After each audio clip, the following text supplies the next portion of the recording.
Have you ever imagined that someone rejected by his own family because of physical limitations would become one of the most influential leaders of the Roman Empire? In our story of Claudius, you'll see how that young man, marked by cerebral palsy, was the target of pitying looks, whispered mockery, and empty invitations to imperial banquets until he rose to the throne. It's a journey of triumph that shows how intelligence and resilience can defy fate. No doubt about it.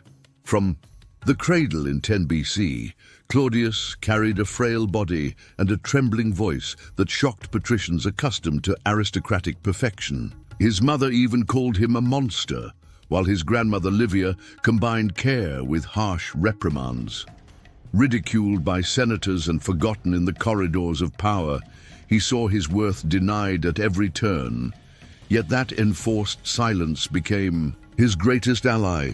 Immersed in rolls of papyrus and parchment, Claudius studied military campaigns and political debates, making notes that challenged the official narrative. Gradually, his name ceased to be synonymous with weakness and began to command respect in learned circles, becoming a reference point for Rome's intellectuals. Against all odds, he turned suffering into determination and emerged as a respected statesman, defender of the balance between Senate and Emperor. He instituted judicial reforms, expanded the empire's frontiers, and mobilized legions with the same precision as his analyses.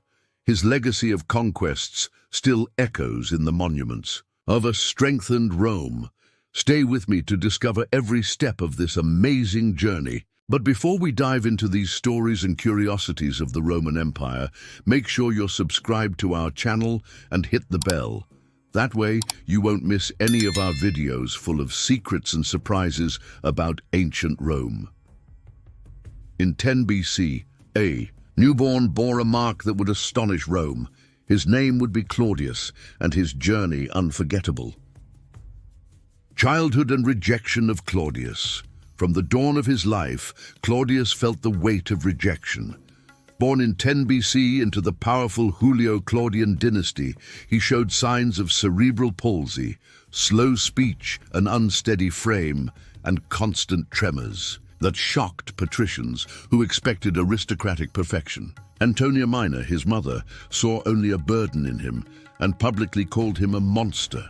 Livia, his imperial grandmother, though kinder, never spared severe reprimands, fearing her frail grandson would disgrace Augustus's legacy. In the marble halls, Claudius was excluded from political conversations and denied the honors given to his brothers. While they amassed offices and accolades, Drusus served as a victorious general and Germanicus inspired the legions. Claudius watched doors close. Senators whispered about his incapacity. Children of noble families mocked his tremors. Yet that isolation carried a seed of strength. Sheltered in the palace's private galleries, the young man found solace in Greek and Latin papyri and parchments. There he read of the Punic Wars, Cato's speeches, and Gaius Marius's victories. Each page ignited his intellect.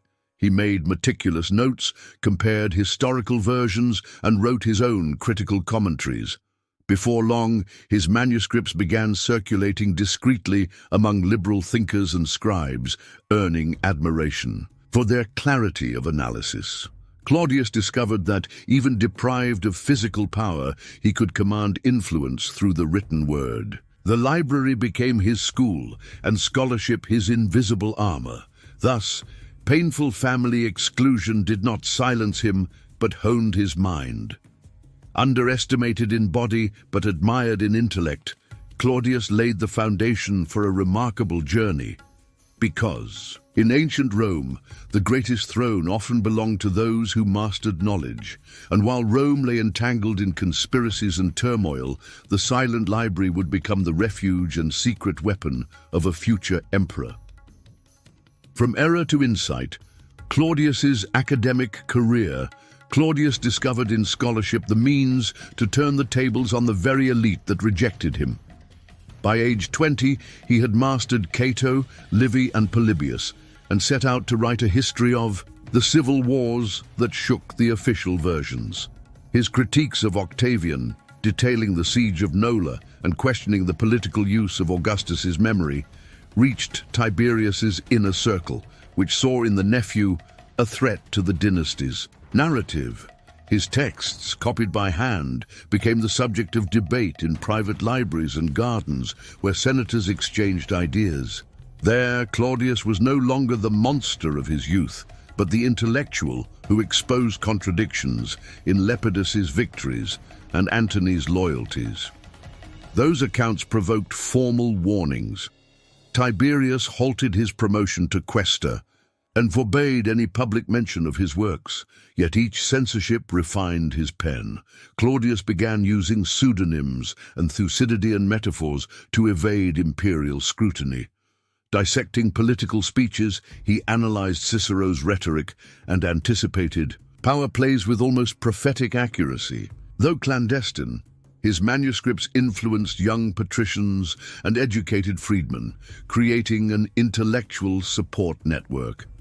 While the Senate kept him at arm's length, his ideas gained traction among the Praetorian Guard, tutored by literate officers, and even among provincial commanders eager for fairer governance. Claudius's academic patience turned rejection into political capital. He learned that the written word could move legions of thought, and perhaps one day, legions of soldiers. However, behind the stacks, the scholar discovered that power could be both enduring and brutal, a deadly game of patience. Humiliations in the courts of Tiberius and Caligula. When Tiberius ascended the throne in 14 AD, he offered Claudius the symbolic title of honorary consul, a gesture that sounded more like a zoo exhibit than recognition. Within months, his insignia were stripped away, and he was only allowed at minor ceremonies. In the halls of the Capri Palace, laughter rang out whenever someone imitated his halting speech. Even freedmen's children mocked his tremors. With Caligula's rise, the torment became spectacle. The new emperor saw his uncle as a plaything. He forced Claudius to deliver impromptu speeches on non-existent naval victories, to recite poems he had never written. He even yanked the laurel crown from his hair for the audience's amusement. On one occasion, Caligula had him stripped and thrown into a fountain, ordering him to dance like a satyr under the astonished gaze of the Praetorian. These humiliations ravaged Claudius's body and spirit. Sleepless nights became routine. He fell into fevers doctors called Imperial melancholy. His weight plummeted, and pallor became his constant companion. Yet he never publicly retaliated. In private, he recorded each insult in small notebooks, as lessons in perseverance. He learned that in Rome, power was fleeting. A whisper of wind could topple the mightiest. He understood that patience was not weakness, but a silent weapon. Each mockery became fuel for his restrained ambition. The dignity with which he endured scorn began to sow doubt in the hearts of observers. Was this monster merely a fool, or someone capable of bearing the weight of a crown no one would grant him? When the palace torches dimmed, the silence left by Caligula haunted Rome, and it was in that void that the unlikely scholar would find his crown. Assassination of Caligula, an unexpected proclamation. On that dark night of January 24th, 41 AD, the Imperial Palace rang with the clash of daggers and furtive screams. Caligula, in his escalating madness, had become unbearable even to the Praetorian Guard, whose prefect Sejanus and discontented senators joined in conspiracy. As the emperor was ambushed in a side corridor, Claudius had left the main hall, perhaps out of caution, perhaps out of fear, and thus avoided the initial bloodbath. Caligula's death was swift. Struck by multiple blades, he fell beside his wife, Caesonia. Word spread rapidly through marble corridors, and the troops, enraged and confused, slaughtered the deposed emperor's favorites and co-conspirators. Spears and swords gleamed in torchlight. The old order dissolved into chaos. Claudius, overtaken by terror, hid behind a heavy curtain, heart pounding wildly. It was there that Gratus, a steadfast Praetorian, found him. Recognizing not a monster, but a symbol of change in Tiberius's terrified nephew, he escorted Claudius to the guards' camp. Beneath a star-strewn sky, amid flickering standards, Gratus raised his voice. "Claudius is our ruler." The echo of that cry shattered disbelief. While messengers raced to the Senate, the Praetorian Guard formed ranks behind their new emperor, shields raised in salute. The nobility, still stunned, attempted to assert authority, but their voices were drowned out by military resolve. In that abrupt turn, the marginalized scholar received the imperial purple he had never sought. The violent end of Caligula marked the dawn of a different era. Promulgation of just laws, rapprochement with the Senate, and reforms to restore stability. The unlikely emperor emerged, not by popular acclaim or hereditary right, but from the womb of conspiracy, and his first move would prove that power could also spring from compassion and strategy. Now investing in the respect of courts and soldiers, the emperor would show that power could be born of compassion and strategy. His opening gambit would change thousands of lives. First reforms and consolidation of power. Claudius assumed power amid fear and uncertainty. At dawn on his first day in 41 AD, he issued an edict of general amnesty that freed political prisoners, restored confiscated property, and pardoned long-standing tax debts. This measure not only dispelled the terror inherited from Caligula, but reconnected the people with their government, showing that the new emperor prioritized justice over vengeance. Simultaneously, he ordered the restoration of his Palatine Palace with public funds, turning initial criticism into popular support. By reopening halls previously closed, he allowed artisans, orators, and senators to engage in direct debates with the emperor. For the first time in decades, the Senate saw its authority recognized. Claudius restored to the legislative body the right to propose laws and oversee provincial finances, establishing weekly sessions with optional imperial attendance. In the provinces, his decisions were equally strategic. He converted Macedonia and Achaia from imperial provinces into senatorial ones, rewarding the Senate and reducing local tensions. He dispatched detachments to quell rebellions in Mauritania and, in partnership with Jewish leaders, restored order in Judea without mass slaughter, adopting unprecedented religious conciliation policies. These actions secured the frontiers and guaranteed regular tribute. In the legal sphere, Claudius reviewed pending cases, enacted laws against corrupt governors, and shortened waiting times for trials. He established itinerant courts that brought justice to remote communities, increasing confidence in the Roman state. Finally, to secure the loyalty of the Praetorian Guard, whose support had placed him on the throne, he distributed generous donatives and land grants to officers. This gesture ensured the military stability necessary for his reforms. Within months, the scholar emperor had turned humiliation into diplomacy and won respect both inside and outside Rome. His balance of clemency and firmness laid the foundation for a more solid government, proving that wisdom can be as powerful as the blade of a gladius. Have you ever wondered how that event shaped the fate of an empire? Leave your like now and help us continue bringing stories like this. Hardly had he savored his amnesty and reinforced the Senate when legions were again dispatched to the frontiers, expanding maps and ambitions. Campaigns and territorial expansions. Claudius knew a secure empire depended on firm frontiers and stable provinces. In 42 AD, he sent General Publius Rutilius to complete Mauritania's annexation, turning an unstable client kingdom into an official Roman province. With grain supplies and silver mines under direct control, Rome secured steady revenue and defended North Africa against Berber incursions. That same year, the emperor personally visited Britain, an extraordinary feat for predecessors who ruled by proxy.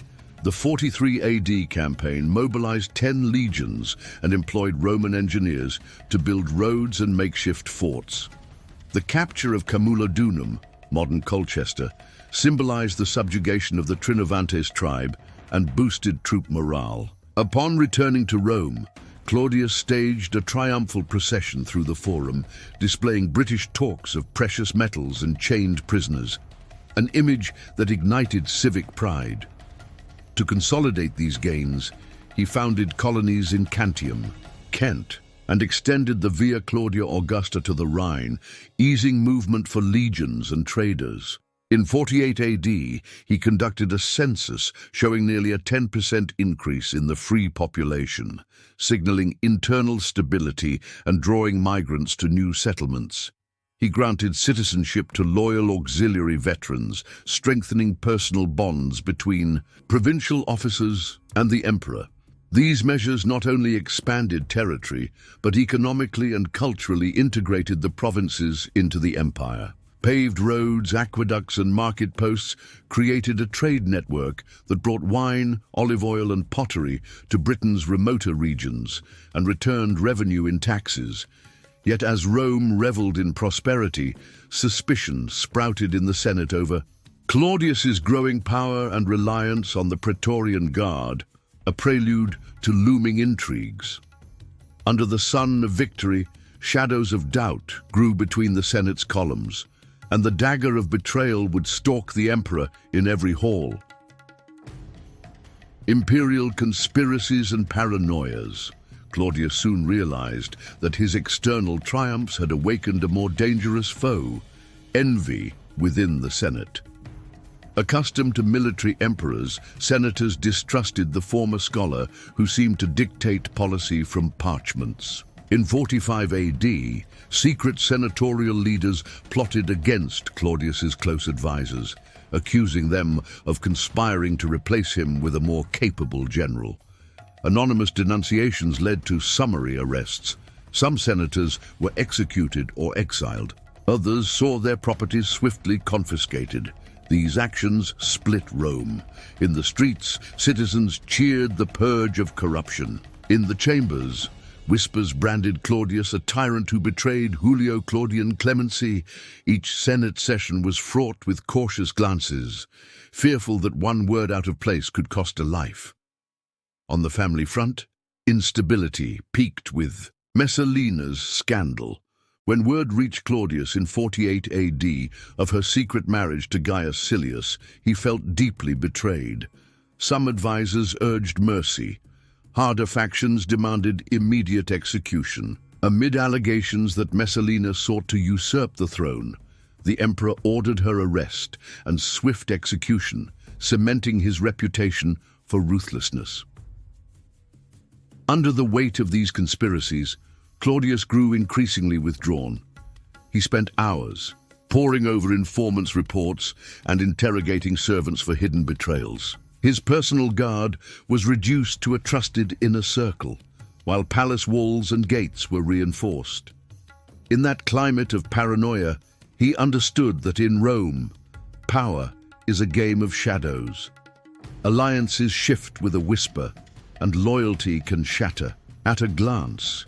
Every reform required constant vigilance, every council, multiple confirmations.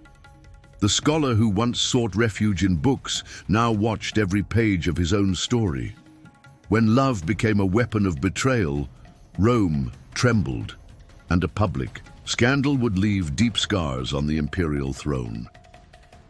The Messalina Scandal. Messalina, Claudius's third wife, had built prestige with the Praetorian horses and certain senatorial factions. In 48 AD, weary of the scholar emperor's shadow, she secretly wed Gaius Silius, a young patrician of noble lineage. Invitations were sent to senators and officers, and rumors that she intended to name her lover co-emperor unsettled the court. Narcissus, Claudius's loyal secretary and advisor, learned of the plot through slave confidences. He brought the news to Claudius, who wavered between clemency and dynastic duty. Meanwhile, the ceremony proceeded in an annexed palace hall, with music and cries of Messalina Augusta echoing off marble columns. When the truth emerged, crisis erupted. Feeling betrayed, Claudius consulted the Senate and the Praetorian Guard. Moderate advisors pleaded mercy. Hardliners demanded immediate execution. Choosing the latter, he ordered Messalina and Silius arrested that night. They were taken to the Mamertine prison, tried summarily, and executed before dawn. The next day the Senate decreed damnatio memoriae. Statues of Messalina were destroyed, inscriptions erased and reliefs recarved. Her name and image vanished from temples and monuments. Even literary works were revised to remove scandalous references. This drastic act strengthened Claudius. It proved he would tolerate no betrayal, political or conjugal. Yet it also sowed seeds of caution among the nobility, who came to fear both his embrace and his blade. The memory of this episode echoed through generations as a warning. In Rome, power and affection form a fragile balance, sustained only by a firm hand and watchful eye. Amid grief and fear, Claudius extended his hand to Agrippina, a pact that would seal the fate of generations under the banner of ambition. Marriage to Agrippina and Nero's rise. In 49 AD, Rome reeled from the announcement. Claudius, the scholar emperor, had married Agrippina, his niece, in a union that shocked both custom and Senate. Presented as a state act to secure dynastic continuity amid constant intrigue, the marriage aimed to legitimize succession. Ambitious and shrewd, Agrippina arrived with a retinue of supporters, including Praetorian officers and allied senators, establishing herself as a political force. In the months that followed, her son Nero received exceptional privileges. He took priestly office, donned the toga virilis at an unusually young age, and sat in the front row at public spectacles. Britannicus, the previous legitimate heir by Messalina, saw his honors quietly revoked and his supporters scattered. Court gossip held that the teenage Nero already wielded decisive influence in imperial councils. Agrippina, a palace intrigue master, placed her faction in key posts. Provincial governors, legion commanders, even Praetorian prefects became her allies. Discreet meetings in the Saturn Palace determined appointments and dismissals, while a fearful Senate nodded along to avoid disgrace.